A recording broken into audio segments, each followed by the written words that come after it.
Hello and welcome to 100% maths. तो अब हम स्टार्ट कर रहे हैं एमसीक्यू नंबर 11 से लेके एमसीक्यू नंबर 20 तक यहाँ पर सॉल्व करेंगे इस वीडियो में। तो यहाँ पर अगर आपने फर्स्ट 10 एमसीक्यूज़ की वीडियो नहीं देखी है तो लिंक डिस्क्रिप्शन बॉक्स में दे दिया है, आप वहाँ से जाकर देख सकते हैं। सो एमसीक्यू नंबर 11 से स्टार्ट करते हैं। The roots of the quadratic equation are. तो हमें यहाँ पर क्वाड्रेटिक इक्वेशन गिवन है, इसके रूट्स हमें बताने हैं। सो हम यहाँ पर डिस्क्रिमिनेंट निकालेंगे सबसे पहले इसका b² - 4ac। तो b की वैल्यू यहाँ पर हमारे पास 1 है, a की वैल्यू भी 1 है और c की वैल्यू -1 है। ये कहाँ से लिया हमने? इस इक्वेशन से। सो 1 + 4 कितना हो गया? 5 हो गया। अब हम इसके रूट्स निकाल कर देख लेते हैं। तो रूट्स का फॉर्मूला हमारे पास क्या होता है निकालने का? -b ± √d divided by 2a। So -1 ± √5 divided by 2a की वैल्यू भी पुट कर देते हैं, वो भी 1 नहीं है तो 2 ही रह जाएगा।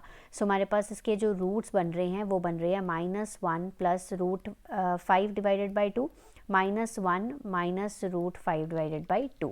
तो ये डिस्टिंक्ट रूट्स हैं, दोनों अलग अलग हैं, पहली बात तो ये। और दूसरा क्या है? इर्रेशनल है क्योंकि रूट वाली वैल्यू है। So irrational and distinct, option number A is the answer. Next 12th पे चलते हैं। अगर हमारे पास थीटा की वैल्यू 30 डिग्री है, सो 3 tan थीटा की वैल्यू क्या हो जाएगी? ये बहुत ही सिंपल है, हम यहाँ पर थीटा की वैल्यू पुट कर देते हैं। अब tan 30 की वैल्यू हमें ऑलरेडी पता है ट्रिग्नोमेट्रिक टेबल से, that is 1/√3। So 3/√3 is the answer. कभी कभी रैशनलाइज करके भी आंसर निकलता है, वो भी ध्यान रखिएगा। So 3/√3, option number C. Okay, then question number 13 पे चलते हैं। The volume of the solid hemisphere is 396 by 7 centimeter cube. Total surface area हमें निकालना है। सो वॉल्यूम हमें गिवन है, सो वॉल्यूम हम यहाँ पर लिख लेते हैं। सो वॉल्यूम है 396 by 7 centimetre cube. So volume का हमारे पास फॉर्मूला क्या होता है? वॉल्यूम ऑफ द हेमिस्फीयर का फॉर्मूला होता है 2/3 πr³। यही फॉर्मूला होता है 396 by 7। हम यहाँ पर पाई की वैल्यू पुट कर देते हैं और थोड़ा सा इसको सॉल्व कर लेते हैं, तो वहाँ से हमें रेडियस की वैल्यू मिल जाएगी। ठीक है, सो सारी वैल्यूज़ को मैं उधर ले जाती हूँ। पहले 7 से 7 क्रॉस कर देते हैं, अब सारी वैल्यूज़ को उधर ले जाइए। 396, 3 ऊपर चला जाएगा और 2 × 22 नीचे आ जाएगा। ठीक है, अब हम इसको 11 के टेबल पे कैंसिल कर देते हैं। 11 2s, 11 3s एंड देन हमारे पास 6 2 1s, 2 18s, 2 1s, 2 9s। सो हमारे पास यहाँ पर बच रहा है, सो r³ = 9 × 3 27। सो r की वैल्यू आ गई, क्यूब रूट करेंगे 27 का तो वो आ जाएगा हमारे पास 3, यानी कि 3 सेंटीमीटर इसका रेडियस आ गया। बट हमें इसमें रेडियस नहीं निकालना था, हमें इसमें टोटल सरफेस एरिया निकालना था। सो टोटल सरफेस एरिया का फॉर्मूला होता है 3πr²। सो 3 × 22/7, रेडियस की वैल्यू 3 निकाली है हमने। सो मल्टीप्लाई करेंगे, सो ये हो जाएगा 3 × 3 × 3 27 × 22, तो ये हो जाएगा 594 डिवाइडेड बाई 7 सेंटीमीटर स्क्वायर। तो ये कौन सा ऑप्शन बन रहा है हमारे पास? हमारे पास बन रहा है option number B, 594 divided by 7। Next question number 14 पे चलते हैं। In a bag containing 24 balls, so total 24 balls हैं, तो उसमें से 4 ब्लू बॉल्स हैं, देन 11 ग्रीन बॉल्स हैं and rest are white. Rest are white का मतलब है ये हो गई टोटल 15, 24 में से 15 गए 9, सो 9 हो गई हमारे पास यहाँ पर white. Okay, 1 ball is drawn at random, तो क्या प्रोबेबिलिटी है कि वो वाइट इन कलर होगी? So probability of white colour bold is 9, हमारे पास 9 वाइट हैं और टोटल है हमारे पास 24। ठीक है, सो 9/24, इसको कैंसिल कर देते हैं 3 के टेबल पे। 3 3s 9, 3 8s 24, 3/8 is the answer, option number B. Question 15 पे चलते हैं। The point on the X axis nearest to the point -4 -5 is.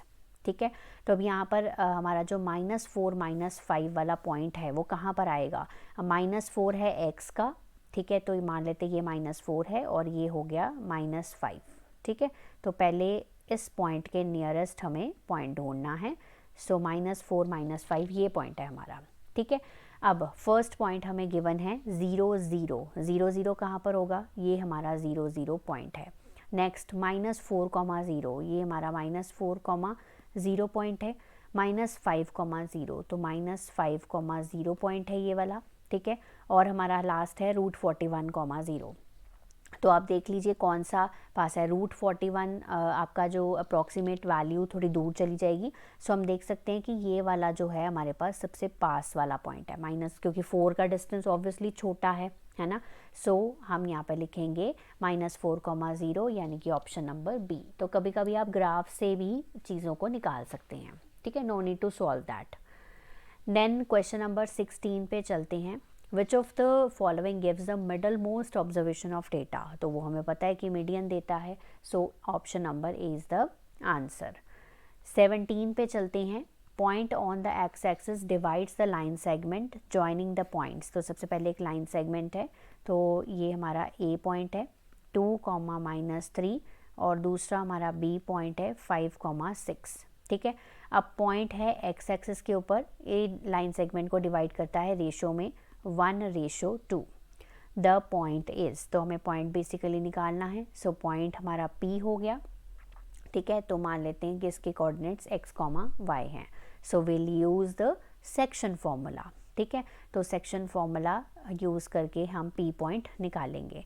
सो ये होगी हमारे पास m1 m2 की वैल्यू, ये हमारे पास होगी x1 y1 की वैल्यू, ये होगी x2 y2 की वैल्यू। सो m1 इंटू x2 यानी कि 1 into 5, m2 into x1 2 into 2 divided by m1 plus m2 1 plus 2।